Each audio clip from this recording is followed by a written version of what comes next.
Cauliflower టమాటా curry చెప్తాను. ఉల్లిపాయలు, పోపులు, అల్లం వెల్లుల్లి, పచ్చిమిర్చి అన్నవి మనం పోపు పెట్టుకోవాలి. గోరువెచ్చని నీటిలోని ఉప్పు పసుపు వేసి కాలీఫ్లవర్ని కొంచెం కడిగి ఉంచుకోవాలి. ఆయిల్ పెట్టి పోపు బాగా వేగనివ్వాలన్నమాట. పోపు బాగా వేగితే కూర అనేది చాలా బాగుంటుంది.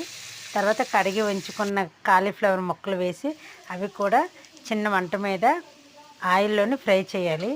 బాగా ఫ్రై అయ్యాక కొంచెం కారం, ఉప్పు, పసుపు, ధనియాల పొడి వేసి కూర అంతటికి పట్టేటట్టు ఒకసారి కలిపి అందులో టమాటా కూడా వేసి ఆయిల్లోనే చిన్న మంట మీద మూత పెట్టి ఫ్రై చేసుకోవాలి.